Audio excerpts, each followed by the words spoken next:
बिस्मिल्लाहिर्रहमानिर्रहीम। अस्सलाम वालेकुम डियर स्टूडेंट्स। बेटा कैसे हैं आप लोग? उम्मीद है आप लोग बाहर वफ़ियत होंगे। बेटा आज का जो हमारा लेक्चर होगा, लेक्चर नंबर 8 है और चैप्टर नंबर 13 है और उस चैप्टर का नेम है हमारा फंक्शंस इन सी। इस चैप्टर में हम पहले ये देख चुके हैं कि फ़ंक्शन यूज़ क्यों किए जाते हैं। थोड़ा सा मैं आपको दोबारा बता देता हूँ कि बेटा फ़ंक्शन यूज़ किए जाते हैं किसी पीस ऑफ कोड को अगर हम बार बार रिपीट करना चाहते हैं तो हम उस पीस ऑफ कोड को अलग रख देते हैं और जब दिल करता है हम उसको मेन से कॉल करते हैं और जितनी बार चाहें हम उसको कॉल करके उसी पीस ऑफ कोड को बार बार प्रोग्राम के अंदर यूज़ कर सकते हैं। ये था हमारे पास फंक्शंस की फंक्शनैलिटी। और बेटा आज का लेक्चर जो है उसको बताने से पहले मैं आपको कुछ थोड़ा सा बताना चाह रहा हूँ। हम डिस्कस करना चाह रहे हैं किसी एक चीज़ को। तो बेटा हमने फंक्शन के अंदर ये देखा था कि हमारे पास सबसे पहले बहुत गौर से बेटा सुनिएगा, बहुत गौर से सुनिएगा, बड़ी एफर्ट के साथ मैं आपको ये बात बताऊंगा और आपने इस चीज़ को गेट करना है अच्छे तरीके के साथ। फंक्शन के अंदर हमने ये देखा था कि हमारे पास फंक्शन प्रोटोटाइप है। प्रोटोटाइप का मतलब ये है कि जो हम हेडर फाइल के बाद फंक्शन को डिक्लेयर करते हैं उसको फंक्शन प्रोटोटाइप का नाम दिया जाता है। हम उसको फंक्शन डिक्लेरेशन का नाम भी देते हैं। दूसरा हमने देखा था कि हमारे पास मेन फंक्शन है। मेन फंक्शन के बाद हमने एक और चीज़ देखी थी कि हमने फंक्शन की बॉडी को अलग से बनाया था। इस पिक्चर के अंदर मैं आपको सारी चीज़ें ब्रीफ करूँगा, फिर उसके बाद हम लेक्चर पर जाएंगे और उसको समझेंगे। इसलिए बेटा ज़रा बहुत गौर से सुनिएगा, बहुत इंपॉर्टेंट लेक्चर है।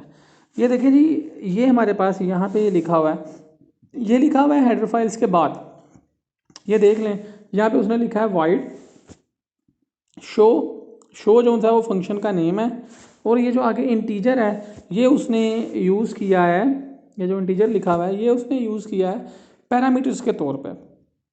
वाइड का मतलब क्या है? ये जो लिखा हुआ है इसका मतलब है कि इस फंक्शन जो हम यूज़ कर रहे हैं ये कोई भी वैल्यू रिटर्न नहीं करेगा। मैं आपको लास्ट में बताऊंगा कि वैल्यू रिटर्न कैसे करते हैं, कैसे होगी। इस फंक्शन का नेम क्या है? शो है, हमने ये पढ़ लिया है। इंटीजर का मतलब ये है कि इस प्रोग्राम के अंदर जो पैरामीटर यूज़ होगा वो इंटीजर टाइप का होगा। पैरामीटर क्या यूज़ क्यों होगा? बेटा हमारे पास 3 तरीके होते हैं कि हम फंक्शन के अंदर वैल्यू यूज़ कर सकें।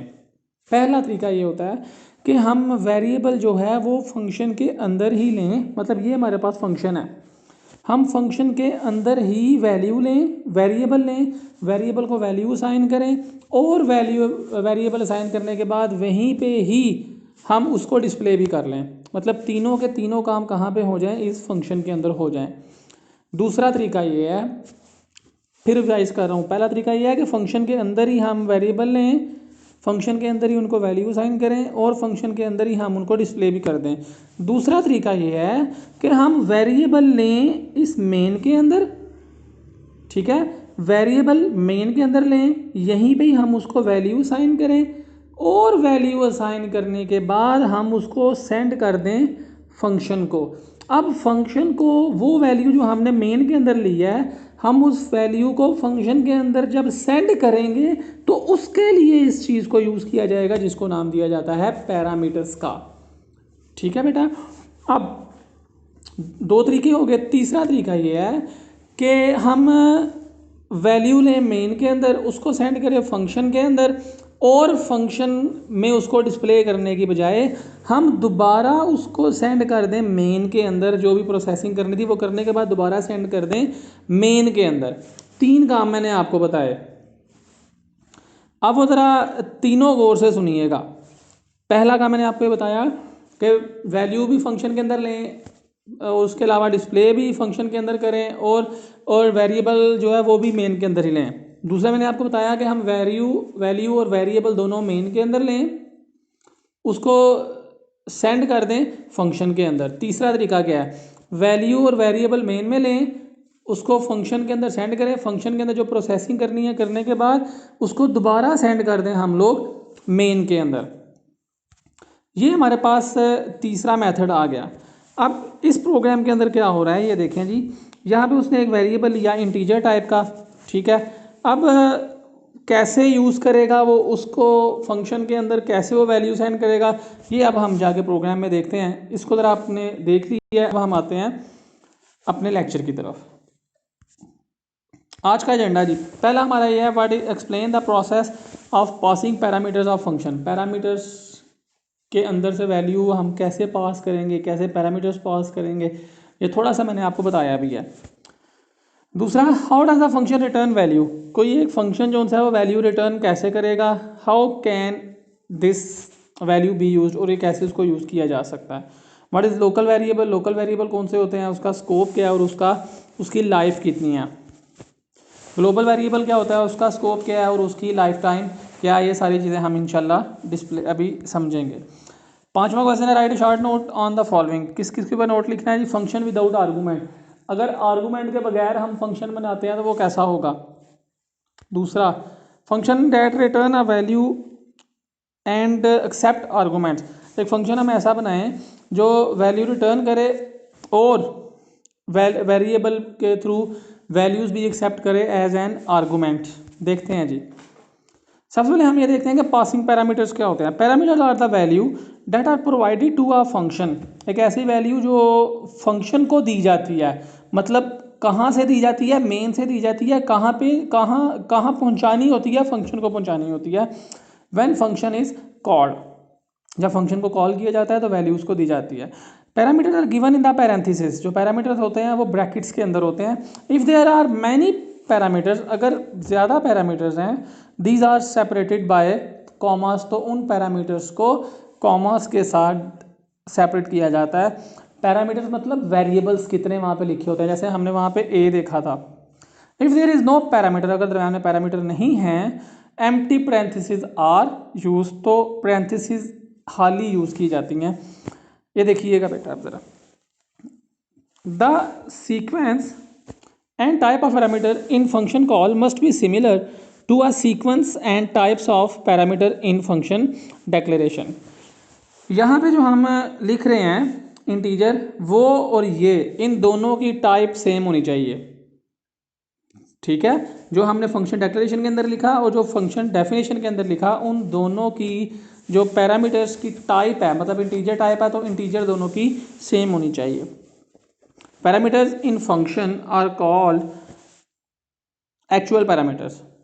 वो वाले वेरिएबल्स, ये देखें, ये जहाँ पे हमने शो और उसके आगे क्या लिखा हुआ है, एन, ब्रैकेट्स के अंदर हमने यहाँ पे एन लिखा हुआ है, वो वेरिएबल जो हम मेन के अंदर यूज़ करेंगे फंक्शन कॉलिंग के वक्त, उन पैरामीटर्स को नाम दिया जाएगा एक्चुअल पैरामीटर्स। और वो वेरिएबल्स जो हम यहाँ पे फंक्शन डेफिनेशन के अंदर यूज़ करेंगे, जैसे यहाँ पे लिखा हुआ है इंटीजर नंबर, उनको नाम दिया जाएगा फॉर्मल पैरामीटर। जो मेन के अंदर यूज़ करेंगे वो एक्चुअल, और जो फंक्शन के अंदर जाके यूज़ करेंगे वो होगा formal. How does the function return value, एक फंक्शन जो है वो वैल्यू कैसे रिटर्न करेगा। A function can return a single value, एक फंक्शन जो है वो सिर्फ और सिर्फ एक वैल्यू रिटर्न कर सकता है, इससे ज़्यादा नहीं। The return type in function declaration indicate the type of value return by the function. ये देखें, यहाँ पे उसने ये लिखा हुआ है void,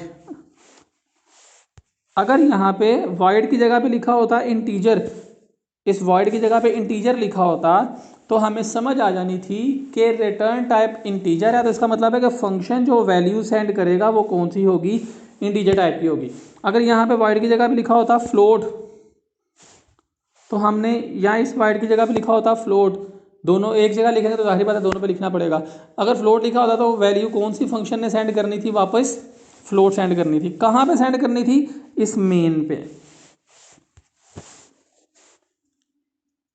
for example, int is use as return type if the function return integer value, अगर इंटीजर वैल्यू रिटर्न करनी है तो वो कौन सा यूज़ करेगा, इंटीजर को यूज़ करेगा, इंट को।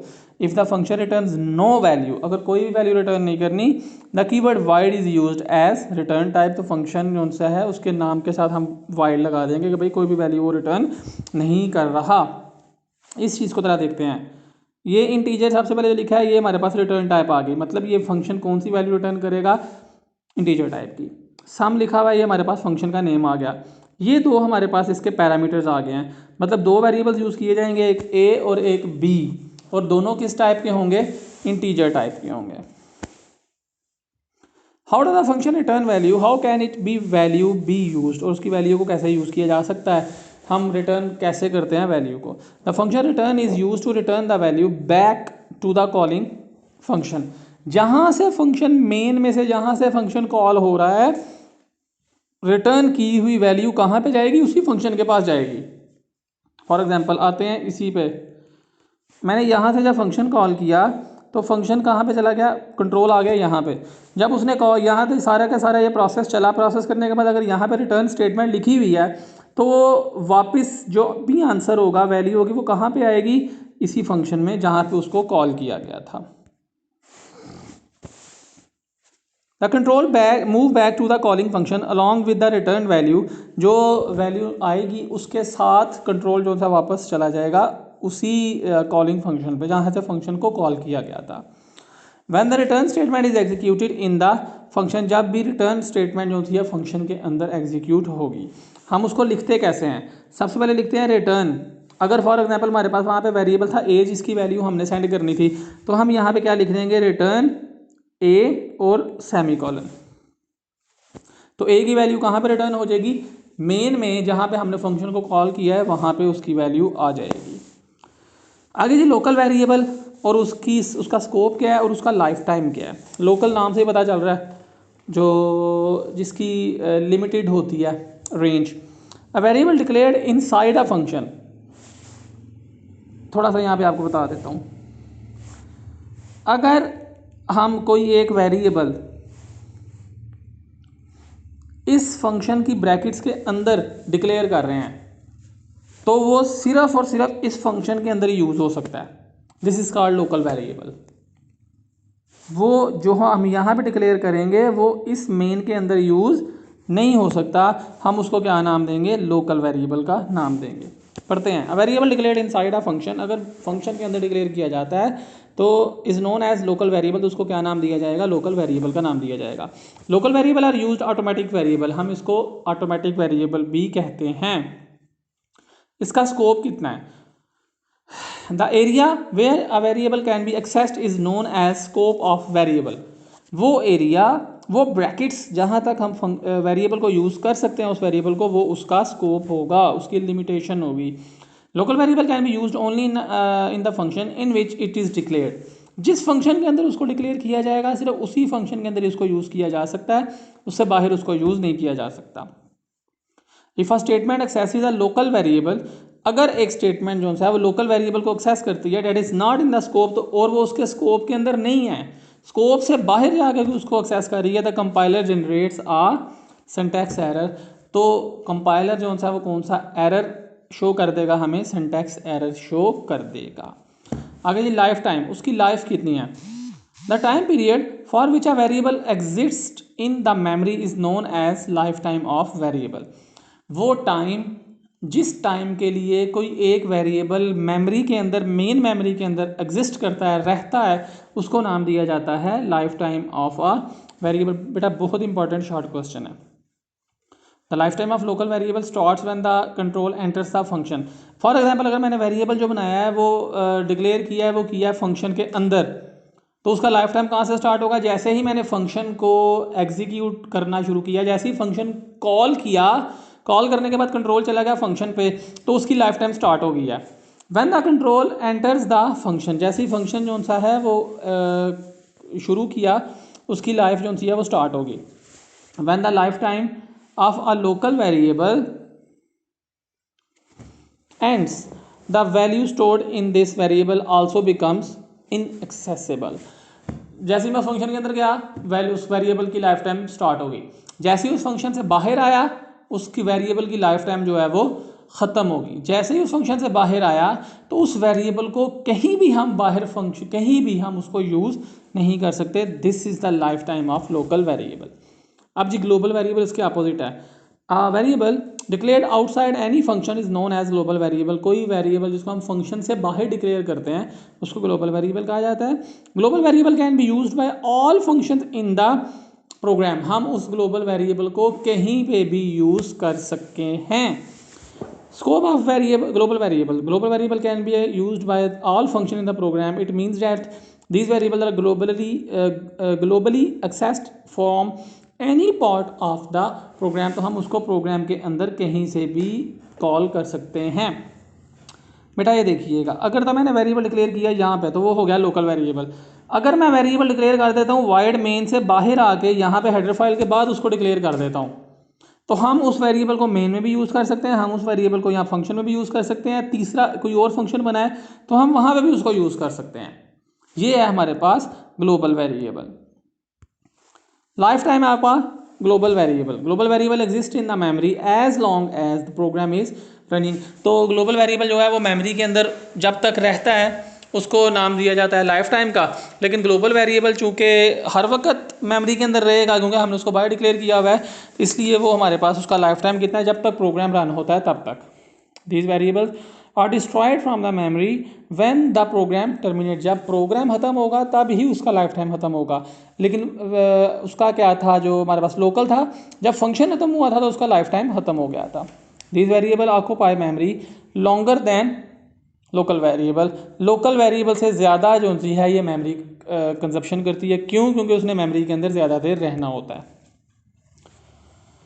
Function without arguments. आर्गूमेंट्स के बगैर फंक्शन कैसे होगा? जैसे ये मेन का फंक्शन हमें नज़र आ रहा है जी, खाली brackets. The simplest type of function is a function that accepts no arguments and returns no value. कोई वैल्यू रिटर्न नहीं कर रहा और आर्गूमेंट्स भी कोई नहीं ले रहा। जब कोई वैल्यू रिटर्न नहीं कर रहा तो उसकी जगह पे क्या लगा दिया, वाइड लगा दिया। और जब कोई वैल्यू आर्गूमेंट नहीं ले रहा तो उसकी जगह पे क्या लगा दी हमने, दोनों ब्रैकेट्स सिंपली लगा दी। The return type of such function is void. The parameters list में बी एम्प्टी। तो वो पैरामीटर लिस्ट जो है वो एम्प्टी होगी। और the keyword wide can be return in the parenthesis. हम इन पैरेंथेसिस के अंदर यहाँ इसको खाली भी रख सकते हैं और यहाँ इन पैरेंथेसिस के दरमियान हम वाइड भी लिख सकते हैं। दोनों तरीके हमारे पास हो सकते हैं। अब जी पांचवा लास्ट वाला क्वेश्चन था, right a short note on the following. हमने इन दोनों के ऊपर शॉर्ट नोट लिखना था। पहला क्या था, function that return a value and accept arguments. Function ने वेरिएबल भी जो आर्गूमेंट्स हैं वो भी एक्सेप्ट करने हैं और वैल्यू भी रिटर्न करनी है। अ फंक्शन में require certain values to calculate the result. A function के पास कुछ वैल्यूज़ होनी चाहिए जिससे उसने कैलकुलेट करना है और रिजल्ट निकालना है। The require values are pass to the function as arguments. जब भी हमने फंक्शन को वैल्यू सेंड करनी है तो हम उसके लिए क्या यूज़ करते हैं, आर्गूमेंट्स यूज़ करते हैं, जैसा कि मैं आपको बता चुका हूँ। The function can process the arguments. Function जो है उन आर्गूमेंट्स को वैल्यूज़ को प्रोसेस करता है and return the result back to the main function. तो वो उस वैल्यूज़ को दोबारा कहाँ पे सेंड कर देता है, वो मेन फंक्शन के अंदर। मैंने आपको पहले ही बताया था तीसरे वाला तरीका कि हम मेन में वैल्यू लेंगे, वहाँ पे पैरामीटर्स के थ्रू वैल्यू सेंड करेंगे फंक्शन को, फंक्शन उस वैल्यूज़ को कैलकुलेट करेगा, जो भी उसके ऊपर ऑपरेशन परफॉर्म करना है वो ऑपरेशन परफॉर्म करेगा और परफॉर्म करने के बाद उन वैल्यूज़ को दोबारा से सेंड कर दिया जाएगा रिटर्न स्टेटमेंट के थ्रू मेन फंक्शन को। A function can only return single value. ये पहले मैं बता चुका हूँ आपको, फंक्शन जो है वो सिर्फ एक ही वैल्यू को रिटर्न कर सकता है। The keyword return is used to return a value. तो किसी एक वैल्यू को रिटर्न करने के लिए हम जो फंक्शन यूज़ करते हैं वो कौन सा होता है, रिटर्न फंक्शन।